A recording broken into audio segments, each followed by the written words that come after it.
अस्सलामुअलैकुम नाज़रीन, मैं हूँ आपकी मेज़बान कवल अमानत और आप देख रहे हैं चैनल रूहानी मसीहा। नाज़रीन, इस वक्त मेरे साथ मौजूद हैं सैयद सिकंदर रिजवी साहब, जो कि एस्ट्रोलॉजर हैं, इस्लामिक स्कॉलर हैं, उसी के साथ साथ स्पिरिचुअल हीलर भी हैं। आज हमारे पास जो है वो मुख्तलिफ मौज़ूआत हैं जिन पर हम गुफ्तगू करेंगे और कुछ ऐसे सवालात हैं जिनके बारे में मैंने काफ़ी सोचा है और ये कमेंट सेक्शन से भी उठाए गए हैं। तो हमारे साथ मौजूद है सैयद सिकंदर रिजवी साहब, इनसे गुफ्तगू करते हैं, मेरे साथ रहिएगा। अस्सलाम वालेकुम सर, कैसे हैं आप? जी अल्लाह का शुक्र, मैं ठीक हूँ। आप कैसी हैं कमल? जी सर, अल्हम्दुलिल्लाह मैं ठीक ठाक, आपकी दुआएं। सर, आज हमारे पास मुख्तलिफ मौज़ूआत, कुछ चंद सवालात मौजूद हैं, रैंडम क्वेश्चंस हैं, बहुत ज़्यादा इंपॉर्टेंट है जो पब्लिक जानना चाहती है। तो सबसे पहले हम जब भी कोई बात करते हैं तो हम सितारों की, जायचा की बार बार जायचा का वर्ड जो है वो इस्तेमाल हो रहा होता है। तो यहाँ पर मैं ये पूछना चाहूँगी कि जायचा की हमारी ज़िंदगी में जो है वो क्या अहमियत है और ये आखिर अहमियत रखता क्यों है इतनी? जी कमल, बहुत अच्छा आपने सवाल किया। असल में जायचा लफ्ज़ जो है ये जेज से निकला है। ठीक है। जेज कहते हैं जो बच्चा पैदा हुआ है वो किस डिग्री पर पैदा हुआ है, उसकी प्लानिटरी कंडीशन क्या है और उसकी शख्सियत, जो असल शख्सियत है वो क्या है। तो हर इंसान का अल्लाह रब्बुल इज़्ज़त ने एक तकदीर को लिखा है, ठीक है। फिर इंसान अपनी तदाबीर को देखता है। जैसा कि एक ये इल्म है, तो इस एक इल्म का इस्तेमाल आप करते हैं और उसकी तमाम ज़िंदगी को आप जान सकते हैं और उसकी ज़िंदगी के होने वाले जो मामलात हैं उसको आप रीडिंग कर सकते हैं। लाइका एक लेटर है। समझ लें कि जैसा कि कुरान मजीद फुरकान हमीद के अंदर अल्लाह रब्बुल इज़्ज़त फरमाते हैं कि इंसान, हमने तुम्हारी तकदीर को लिखकर तेरे गले में डाल दिया है, तो बरोज़े माशर इसको किताब की सूरत में पढ़ सकते हो। तो कहने का मतलब ये है कि तकदीर लिखी जा चुकी है। सबसे पहले जायचा का मतलब ये है कि कोई भी एस्ट्रोलॉजर आपकी तकदीर को बेहतर नहीं कर सकता। वो सबसे पहले आपको बताता है कि आपका लेटर, यानी जस्ट लाइक का, आपकी तकदीर को पढ़ने की कोशिश करता है अपने दिए गए इल्म से। बाकी जो खुदा चाहता है वही होता है, जो नहीं चाहता वो नहीं होता। तो इंसान के पास जो इल्म है, उस इल्म की रोशनी में जायचा को, यानी उसके फिर उसकी किस्में हैं, नेटल चार्ट है, उसका बर्थ चार्ट है, उसका ट्रांजिट चार्ट है, तो उसकी वो फिर बहुत सारी इकसाम है। तो इसलिए जायचा ज़िंदगी के अंदर बहुत ज़रूरी है। अगर आप अपनी सही ज़िंदगी के अंदर आप अपनी शख्सियत के बारे में जानना चाहते हैं, आप अपनी फाइनेंस के बारे में जानना चाहते हैं, आपको ट्रैवल करना है किसी समत के अंदर, तो आप कौन सी जो है वो डायरेक्शन को इस्तेमाल करें। आपका दोस्त अच्छे आपको मिलेंगे, आपको बहन भाई किस तरह के मिलेंगे, आपके फादर और मदर आपके साथ क्या बिहेवियर करेंगे। तो ये सारी चीज़ें जो है ये जायचा से हम पढ़ सकते हैं। मतलब हम जिंदगी के हर एस्पेक्ट को जो है वो यहाँ से स्टडी कर सकते हैं और एक डायरेक्शन की तरफ हम मूव कर सकते हैं, हमें एक डायरेक्शन दे सकता है। जी, ये एक बेसिकली डायरेक्शन है, जो डायरेक्शन ही हमें जो है वो दे, जैसे जस्ट लाइक अ गूगल मैप। तो गूगल मैप क्या करता है कि आपको आप जिस जगह को पिन करते हैं उसी जगह पर ले जाता है। इसी तरह जायचा जो हम अपने इल्म से देखते हैं, तो हम भी आपको उसी तरह गाइड करते हैं जो आपकी ज़िंदगी के साथ चीज़ें रिलेटेड हैं। तो अभी तो है एडवांस एस्ट्रोलॉजी के अंदर मैं इस्लामिक कॉन्सेप्ट लेकर आ रहा हूँ। इस्लामिक एस्ट्रोलॉजी के अंदर, क्योंकि दुनिया के अंदर बहुत सारे तरीकाकार राइज हैं, जैसा कि एक वेस्टर्न पैटर्न है एस्ट्रोलॉजी का, एक वैदिक एस्ट्रोलॉजी है, एक यूनानी एस्ट्रोलॉजी अलग है, ठीक है, फिर जनूबी पंजाब की अलग है, जनूबी हिंदुस्तान की अलग है, हिंदुस्तान की इंडियन एस्ट्रोलॉजी अलग है। तो इसलिए मैं जो एस्ट्रोलॉजी को जो इंट्रोड्यूस करवाने जा रहा हूँ उसके अंदर इस्लामिक कॉन्सेप्ट है हमारा, यानी हमारा जो इलाज है वो सारा, इसकी जो रेमेडीज होंगी, अगर आपका जायचा तो पढ़ लिया, जायचा के अंदर आपको प्रॉब्लम्स आपकी ज़िंदगी में क्या है उनको दूर करने के लिए आपको कुरान मजीद, फुरकान हमीद और अहादीस नबविया के अंदर जो हमारे मुअय्यन किए गए हैं, जैसे एक आपको पता होगा कि एक ज़िंदगी के अंदर एक माल का सदका होता है, एक आपके ज़िंदगी का सदका होता है, जान का सदका और माल का सदका। तो इसके अंदर जायचा जो है हमारी पूरी ज़िंदगी को के अंदर हमें एक रहनुमाई देता है। हम किसी भी जिंदगी के अंदर सेगमेंट्स के अंदर आना चाहें, क्योंकि इंसान के साथ बहुत सारी प्रॉब्लम्स जुड़ी हैं। बिल्कुल ऐसा तो ही है। वो अपनी सोल्यूशन चाहता है कि इसके अंदर से मैं बीमारी से कब निकल सकता हूँ, या कोई लिटिगेशंस का उसके साथ मसला है तो वो कैसे निकल सकता हूँ। ये लोग उसको अच्छे क्यों नहीं मिल रहे, उसके दोस्त उसके साथ वफा क्यों नहीं कर रहे, बिल्कुल। उसकी जो शरीके हयात है वो किस तरह की होगी, वो उसके साथ अच्छा रिस्पॉन्स क्यों नहीं कर रही। तो हम अपने जायचा को पढ़कर अपने बिहेवियर को ठीक कर सकते हैं, अपने बहुत सारी मामलात को ठीक कर सकते हैं। बिल्कुल ऐसा ही है सर। बड़ा ही मतलब आपने डिटेल में इसका आंसर दिया, और मुझे लगता है कि अब सबको ये चीज़ क्लियर हो गई होगी कि जायचा की क्या अहमियत है, क्यों इतनी अहमियत जो है वो समझी जाती है। अच्छा, अब ये तो थोड़ी सीरियस नोट पर गुफ्तगू थी, लेकिन इसमें थोड़ा ना मैं चटपटा सा सवाल ऐड करना चाहूँगी कि खाने पीने के रिलेटेड, बिकॉज मुझे ज़्यादा यही होता है कि मैं थोड़ा एक्सपेंसिव खाना खाऊँ, मतलब एक्सपेंसिव से मुराद थोड़ा क्वालिटी वाला खाऊँ, और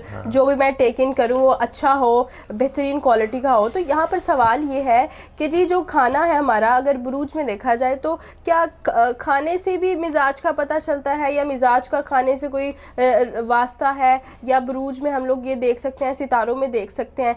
उम्मीद है कि आप ये इस पॉइंट को समझ गए होंगे कि खाने के रिलेटेड कैसे हम जो है वो इसमें देख सकते हैं। जी कमल, बड़ा इंटरेस्टिंग आपने क्वेश्चन किया है।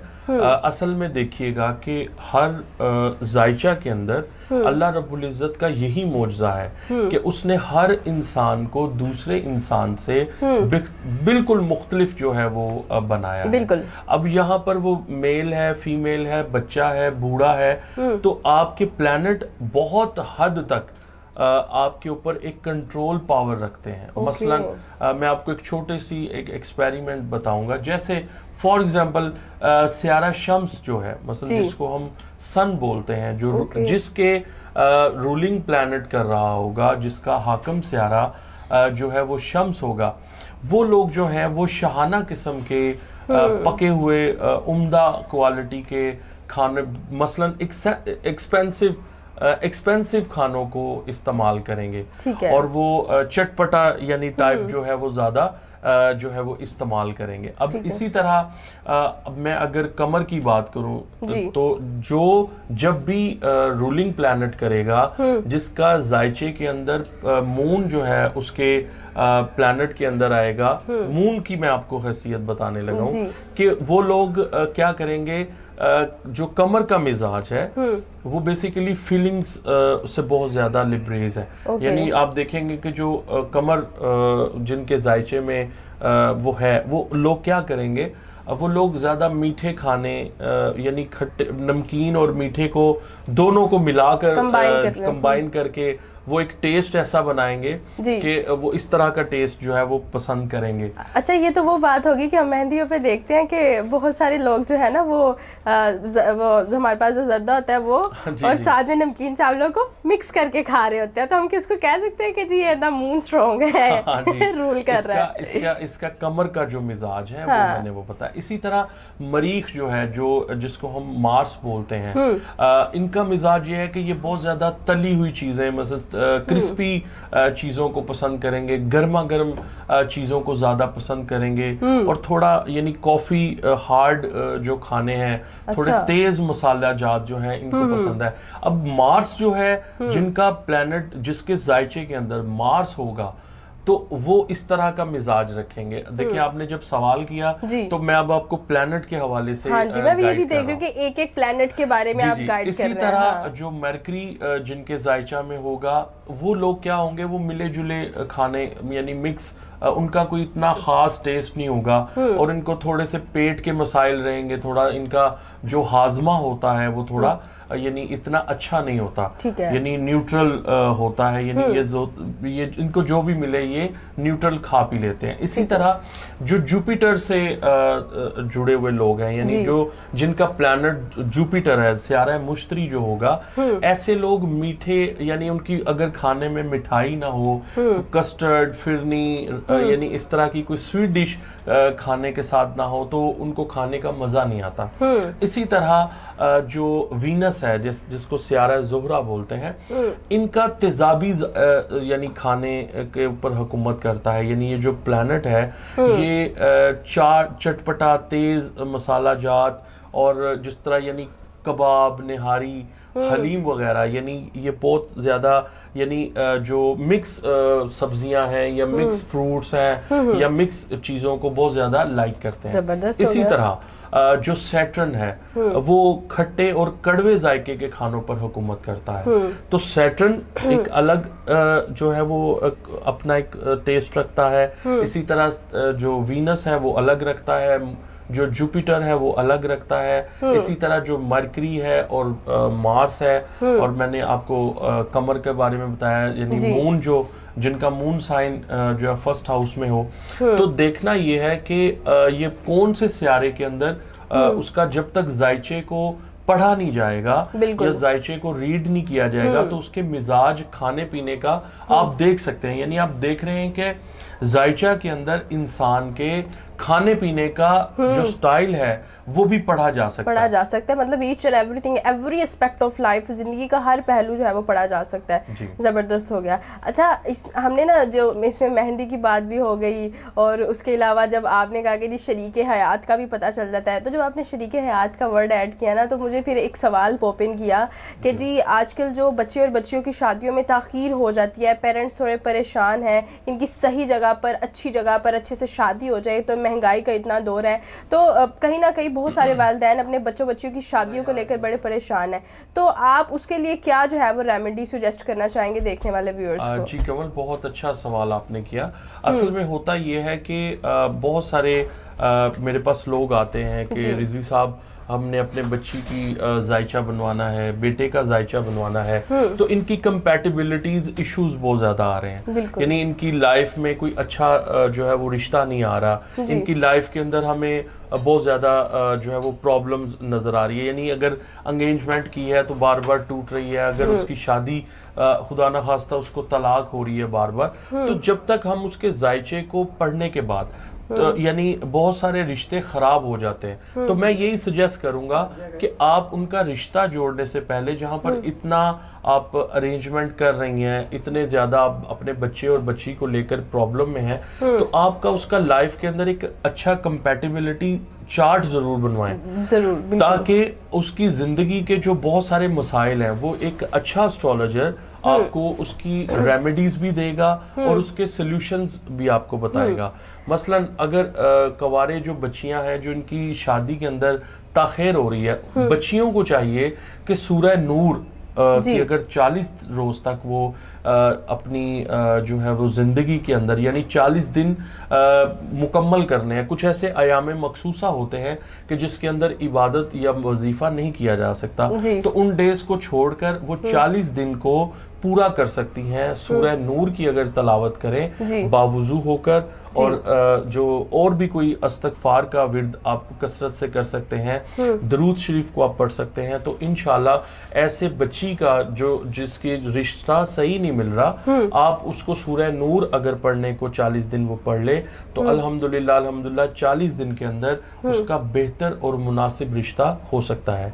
अब बच्चों के लिए मैं बताता हूँ कि अगर जिन बच्चों के रिश्ते बार बार टूटते हैं, उनको चाहिए कि 9 दफा सूरह अलहम्द मगरिब और इशा के दरमियान अगर वो पढ़ लेते हैं और उसका विर्द कर लेते हैं, तो अल्लाह रब्बुल इज़्ज़त उनके ये जो रिश्ता की बंदिश या रिश्ता का ताख़ीर से होना है, वो भी अल्हम्दुलिल्लाह उनका ये 40 दिन के अंदर अंदर इंशाल्लाह इनका भी मामला हल हो जाएंगे इंशाल्लाह। जी बहुत अच्छी मतलब आपने रेमेडीज़ दे दी बच्चियों के लिए, बच्चों के लिए भी। और यहाँ पर मैं एक चीज़ को ज़रूर ऐड ऑन करना चाहूँगी कि जब हम किसी की भी शादी करते हैं, वो लड़का है या फिर लड़की है, तो हम जो है वो लाखों रुपए लगा देते हैं। तो अगर हम लाखों लगा सकते हैं, तो उसमें मैं एक ये चीज़ ज़रूर ऐड करना चाहूँगी कि आप कंपैटिबिलिटी चेक ज़रूर कीजिए। जहाँ पर लाखों लगा रहे हैं वहाँ पर चंद हज़ार से फ़र्क नहीं पड़ता। आपको जो है वो ये चार्ट ज़रूर बनाना चाहिए कि जो है वो जो आप जिसके साथ ताल्लुक़ जोड़ने जा रहे हैं, पूरी एक ज़िंदगी आप जिंदगी का ज़्यादातर हिस्सा उसने अपने जो है वो पार्टनर के साथ गुजारना है,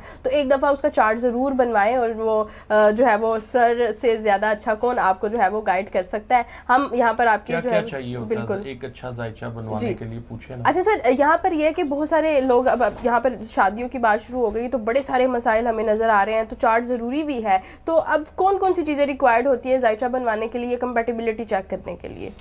देखिए कवल, मैंने हर तकरीबन अपने सेगमेंट्स के अंदर अंदर बताया है कि आपका सही नाम, आपकी डेट ऑफ बर्थ जो बिल्कुल ओरिजिनल है, जी। आपका टाइम ऑफ बर्थ और आपका सिटी ऑफ बर्थ, ओके। ये जरूर जो है वो मुझे जितना एक्यूरेट बताएंगे, आपका रिजल्ट्स और चार्ट की जो समझ लें एक्यूरेसी है वो बहुत अच्छी आ जाती है। बहुत शुक्रिया सर आपके कीमती वक्त का। ये जो आखिरी सवाल था ये तो मुझे सबसे ज़्यादा इंपॉर्टेंट लगा, और मैं ज़रूर चाहूँगी कि आप जो है वो स्क्रीन पर दिए गए नंबर और डिस्क्रिप्शन में दिए गए नंबर पर जो है वो ज़रूर रब्ता करें और इसके बारे में मज़ीद इन्फॉर्मेशन लीजिए। ज़ायशा के लिए जो चीज़ें रिक्वायर्ड हैं वो आपको बता दी गई हैं और इसके ऊपर जो है वो काम हमें ज़रूर करना चाहिए। आज के सवालात के जवाब आपको कैसे लगे कमेंट सेक्शन में ज़रूर बताइएगा। अगर आप भी कोई सवाल पूछना चाहते हैं तो वो कमेंट सेक्शन में पूछ सकते हैं, हम जो है वो उसको नेक्स्ट वीडियो में ज़रूर डिस्कस करेंगे। इसी के साथ अपने मेज़बान को दीजिए इजाज़त। अल्लाह के बाद।